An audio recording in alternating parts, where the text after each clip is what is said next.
Just gonna hit record. Recording. All right, brilliant. So Simon, we'll already be in the podcast episode when I throw to this interview. So Okay, I'll have already introduced you. I'll have already introduced Days of the Bagnold Summer. Um, but essentially, we'll just be leading right into this interview without cool. losing a step. So, Mr. Simon Bird, congratulations on the film. It's absolutely fantastic, and it really provides that kind of much needed, wholesome shot in the arm, considering the state of the world right now. Um, and for me, look, I didn't want to start this early with it. For me to be looking at you in the face and addressing you as Simon instead of Will, because the Inbetweeners is in my rotation at my house pretty constantly. Um, so that being said, like this is your first feature film in the directing chair, full length rather. What lessons did you take as an actor, not only from the Inbetweeners, but from your other roles like Drunk History? How did you apply those lessons when you were making Days of the Bagnold Summer? Um, Good question. I think not much is probably the honest answer. I mean, I think the acting in the in-between is maybe a slightly different thing than acting, in Days of the Bagnold Summer. Or maybe that's just me. I think my background is not really. I didn't go to drama school. I'm not. I don't really see myself as a trained actor. My background is in comedy, really, and stand up and sketch comedy. So for the In-Betweeners, I was just trying to, make it as funny as possible throughout. And there's definitely elements of that in Days of the Bagnold Summer. We've got a great comic cast of, Yeah. of comedy performers, but we needed it to feel sort of grounded. And there's a sadness to it as well that I guess that just isn't to the In-Betweeners. So I think it was about trying to get that balance really, and really that was in the casting, making sure we had people that are definitely really funny, but also have a bit more of a drama background as well, so can bring that pathos to it. Yeah, 100%. I mean, like I could definitely see that, that level of comedy and that slight tinge of drama because the in between is and I'm not going to riff on about in betweeners for too much longer, I No, promise. please go on. The in betweeners has, while it is an out and out comedy, it still has that level of man. Sometimes you do feel sorry for these kids. Yeah, So look, I'm a huge nerd when it comes to cinematography. So we've got to talk about your director of photography on the film, Simon Tyndall. yeah. Um, he did a marvelous job, just really making it feel like both Sue and Daniel were on this journey together and that they relied on each other in their own ways. But at the same time, Simon was careful to compose his shots in a way that really hinted at Daniel's and Sue's distance between each other, especially in Oh, like the yeah, intimate scenes. So like, totally, yeah. yeah, He's amazing, and that's something we spoke a lot about going into it, is about exactly that. I think just in terms of sensibility and, films that I like, I think a lot of them are very composed and, a lot of thought has gone into every frame. And they're not as heavily edited as, say, the In-Betweeners or more traditional comedy films, I guess. And so that was definitely something I wanted to try and achieve in this, was, try and play stuff as much as possible in one shot. And to do that, you've really got to like make sure those shots are good and watchable. Um, and so yeah, Simon was great at that, and as was everyone on the team. Really, for that to work, we had to get everything right down to getting the location. We wanted that house to enable us to shoot in such a way that you could see both of them in different rooms doing mm, different things at the same time. And then in terms of production design and all that. So yeah, the the team I had working with me was great. yeah, absolutely. I mean, like those interior shots when you've got both of them, you've got one in the foreground, one in the background, and it just really kind of like gives you that sense of just removal between the two.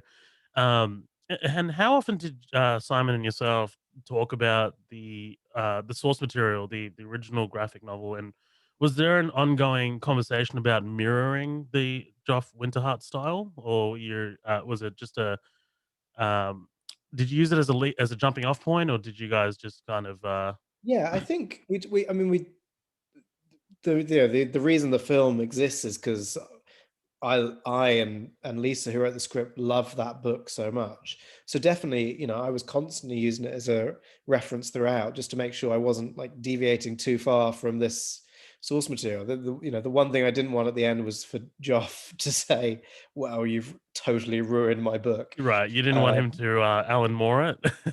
Do an Alan Moore? exactly, yeah. It is Alan Moore.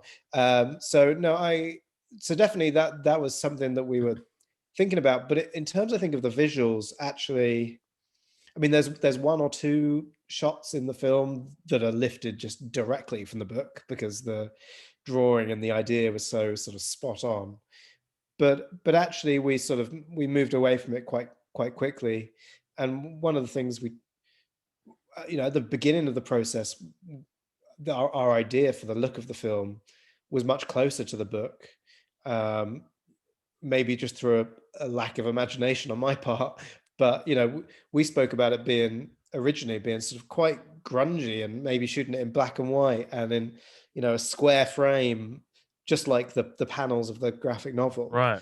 Um, but for whatever reason, and I can't really put my finger on exactly what the reason was, other than instinct, I guess.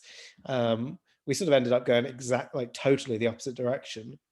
I think the thinking was probably that this is a story about two people that would never usually have a film made about them, two outsiders, um, and that there would be something fun and worthwhile in making these two characters the heroes of their own film and giving it a sort of American sort of gloss, I Mm, guess. yeah. Um, I think, originally one of the ways I tried to pitch the film to raise the necessary money to make it was that there didn't feel like there was a British equivalent to those films that I grew up on, like, Rushmore and Dazed and Confused and Welcome to Right. the Dollhouse, those very American summer coming of age films. And I wanted to try and do for the British suburbs what those films do for, the American Midwest or wherever it is. I'm gonna totally echo your thoughts, and you went with your instinct and made it incredibly bright, and it really adds to that whole. This is 6 weeks of summer. I mean, like if you had, I guess if you had if you had shot it in black and white and you had a 4:3 aspect ratio, I guess you would have kind of taken away from the fact that Daniel's on holidays and it's summer. It's supposed to be bright. It's supposed to be a bright film, but yeah, I Totally, and I think yeah, also that it would, like, I think what the way we shot it does, and I think this is also the music and, all the other sort of additional elements, is just give it that warmth that the book emanates. I guess what you get with the book is, although it's black and white, you can tell there's a real humanity and wit in how Joff draws those characters. And I guess the visual style that we were bringing it to it was trying to do the same sort of thing. it's fantastic. I mean, like visually, it's gonna stick in my mind. Oh, great. Absolutely. So look, let's talk casting because we can't talk about the film without casting. Monica Dolan, absolutely incredible in the film, and you feel tremendously sympathetic towards her throughout the film. But on the flip side, that I totally fist pump when she comes into her own eventually. And when she finds some kind of social confidence, like likewise, your casting of Earl Cave is just as brilliant because there are just some times where I just want to grab Daniel by the old Metallica T-shirt and just yell at him. Um, Yeah. how did you go about searching for the actors to play your two leads, and what did you find, especially in Monica and Earl, that really sealed the deal? Well, I mean, Monica was just that's just because I've been following her for years. Not that sounded creepy. Not as a stalker. We can go ahead But and I've cut been that out. following her career for years because I think she's just one of the most underrated actors out. I mean, she's not underrated. She's won BAFTAs and she's very successful, but she hasn't sort of had a breakout film career yet. Um, and so, I just felt like she was due the main part in a film, and this character just felt perfect for her. And the tone of what I wanted to achieve is something that she is so adept at, which is, moving seamlessly from comedy to drama. She's won BAFTAs playing the serial killer Rose West, Mm. but she's also very famous in the UK as a sort of sitcom actress as well. So, you know, I knew that she would be able to tread that line.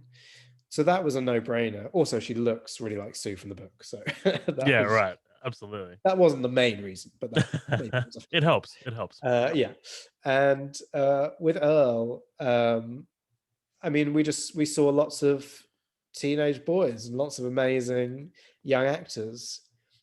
But I think the common problem we had with that part, and it's a really hard part because really Daniel doesn't say much. You know, he's grumpy and he's silent. He's sort of hiding behind his gross hair for most of the film.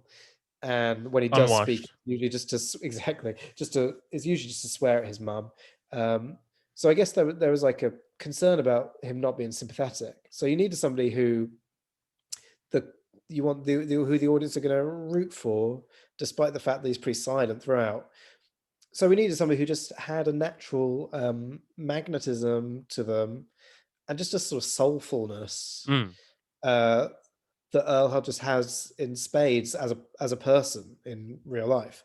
Um, and he also is just and he just is effortless in bringing that to the camera as well. He doesn't switch it off. It's just there. Uh, he's just the nicest person you ever meet in real life, and hilariously funny, and just a lovely, warm man. And yeah, we just wanted. I think that sort of shows, despite the fact that he's trying to suppress it constantly in the film by portraying a moody teenager. Well, something that I was really impressed by, especially with Earl's performance, was just how much acting he does with his eyes. And this is a wild comparison, but I remember, Christopher Nolan talking about ages ago when he casted Tom Hardy as Bane. He's like, Tom Hardy's eyes and his eye work, all of the acting is there. Like when you've got Earl swearing at Monica, and, after he does it, there's just that sense of regret in his eyes. It's just like, "Oh, man, like, I wish I could take that back, but I'm That's not exactly going right. to." Yeah, I mean, no matter even when he's horrible, you can tell that he's just a nice Right. kid. And that, Yeah. I mean, that's the case for Earl, but it's so important for Daniel as well that you understand this is just a phase, you know, that he's going to come out the other side. Yeah. By the way, was it intimidating working with Nick Cave's son? Was that a factor? Um, it wasn't a factor, no, just because Earl doesn't make it a factor, really. It Right, was yeah. never really even mentioned or discussed until Nick came to one of this screening. We went to a festival in Mill Valley in California, and Nick turned up for the screening. That was pretty intimidating because my parents also came to that screening, and Oh. two more different sets of parents you could not meet.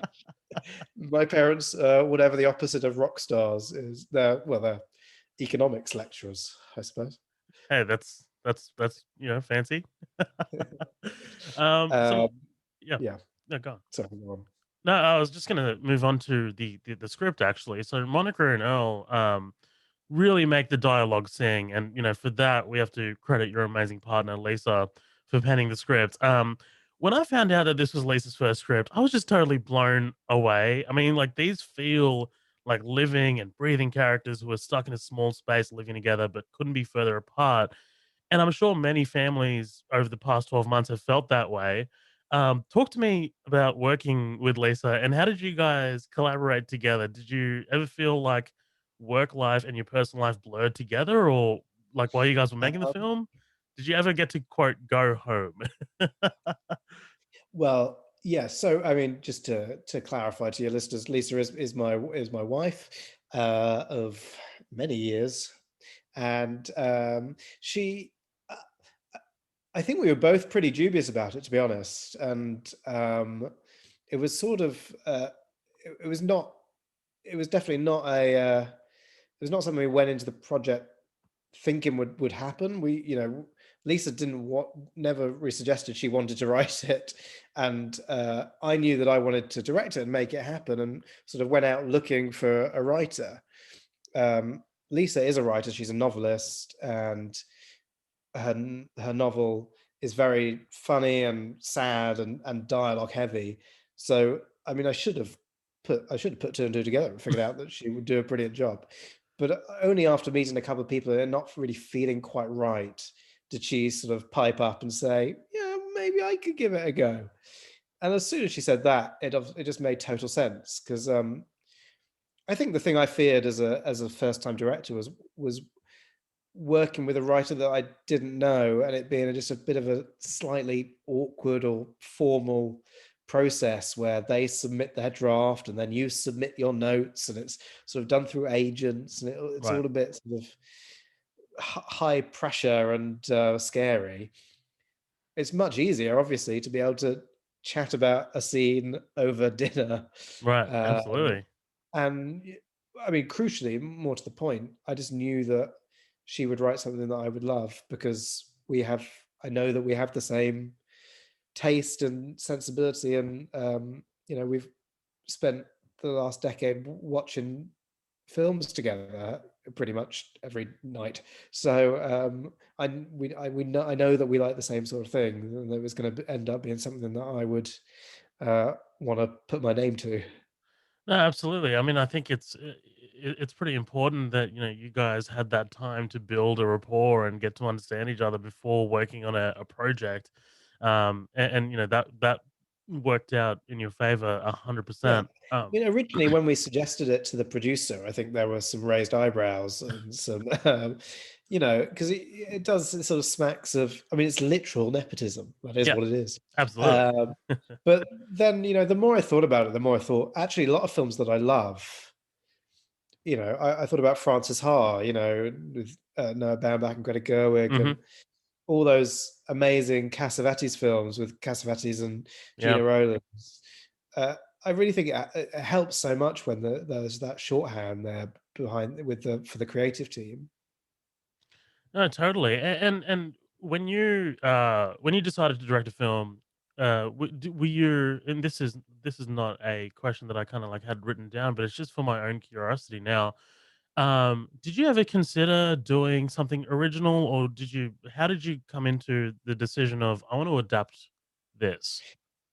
Yeah, I mean, I think just because, well, there's a couple of things there. One is that I also have like a not a hugely successful, but I do have like a writing background myself, and I've written stuff for TV. And I think when I met with producers originally, they said, "Oh, so you're going to write a script and then direct it," and that never felt right to me because directing was such a new thing for me. I have no directing training. The actual like technical aspect of getting a film shot was so scary that I thought I didn't want to take on the writing as well. And if it was going to be terrible, I wanted to know it's because my directing was terrible rather than the writing was terrible. Um, so I sort of ruled that out, and then I think it could have been an original screenplay, but I don't think it. In that case, I don't think it would have ever ended up being Lisa that wrote it because we just Right. never would have considered it. It just felt like the most natural thing to sort of at least have the safety blanket of knowing that there is a source material there that is definitely Hmm. good, Yeah. and building on that. And it was a comfort throughout to go keep going back to the book and just checking that we're being true to the tone and the spirit of the book that we loved. Right. Yeah. You somewhat had that safety net, right? Absolutely. Which kind of like leads into my next question.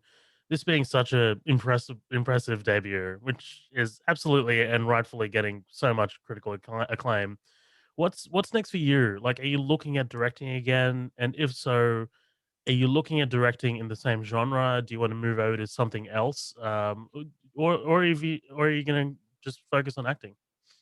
Um, I definitely want to direct more. I think. I mean, I love acting, and I'd love to Awesome. continue doing it. But I don't know. It's fun, but I found directing more creatively satisfying. Yeah. Just I love that. I love just being there from the day one till you know the end day, the end days. Um, uh, and to be that person that has sort of that can see the whole project through is just so fulfilling. So yeah, I definitely want to do more. I don't really know. You know, with Lisa and I are talking about various things we might try next. I think Days of the Bagnold Summer is like a good indicator of the sort of genre. You know, it is naturally what I sort of found Right. myself doing. Yeah. So I think it's in the vein of the sort of thing that I like. My favorite films are often you know, 99% are sort of pretty funny, but have a sort of a pathos and a sadness to them.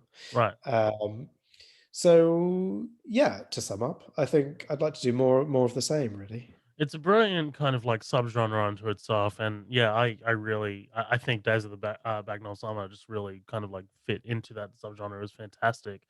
Simon, when we confirmed our interview, I was like, all right, man, I got to make it my mission to lob you a couple of fastball in between his questions right here at the Okay, end. do it. Um, but as we're wrapping up here, okay, first and foremost, me being in Sydney, how did you enjoy shooting in Australia for the Inbetweeners 2?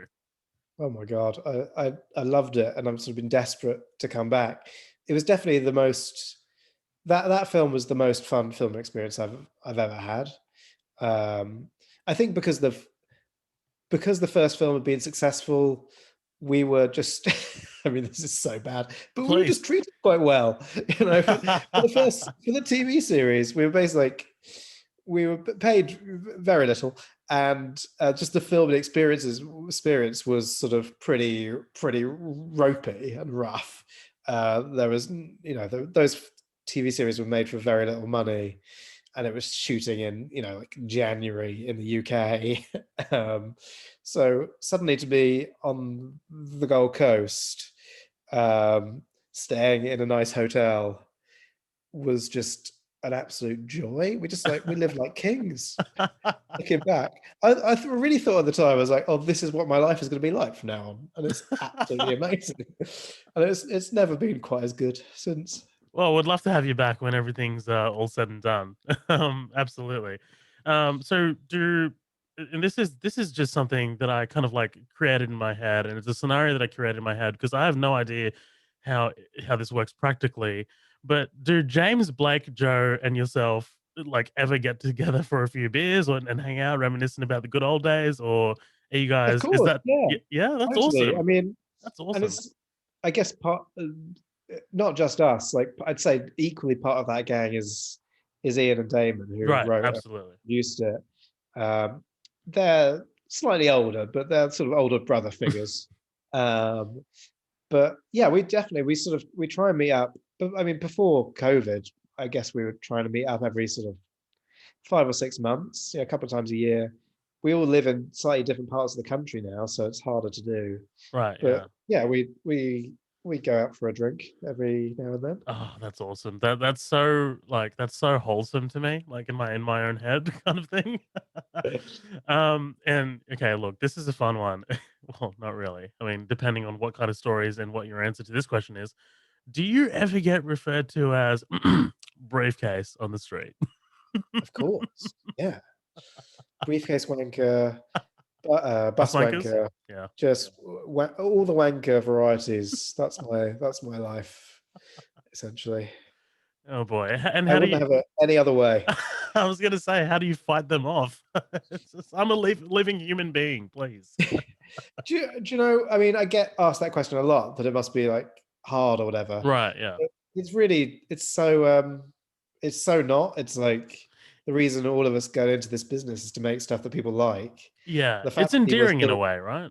yeah, it's great. You know, the fact that people are still quoting a show that we made like 10 years ago means they really love it and it's part of their life. And you know, that's what we hope to do. Sorry, just No, please. I'm not crying. I'm just Yeah, I've you're got getting allergy. a little misty-eyed there. So look, like millions of other people, and like what you just alluded to, my friends and I totally thought that the Inbetweeners was so short-lived. I mean, like, you know, like like British TV shows usually are. I mean, like, you know, with the shorter seasons and the short number of seasons. And I'm sure we're not the only ones that think that. Like, are there any plans for a reunion, a little get together, like something on screen? Like, I mean, like, I this don't think is so. I think I mean, I think the reason the show was able to get away with what it got away with is because those were, like, kids, and kids. they were Yeah. stupid little idiots. Right. And I think, we all now look too old. If we did the Inbetweeners now, I think the characters would have to be in their 30s, Mm, and then it becomes a very different and slightly sort of grosser prospect. So yeah, I sort of think it's all finished, and also it's just not up to us at all. It's up to right. Ian Damon. But there's definitely been no discussions about doing any more.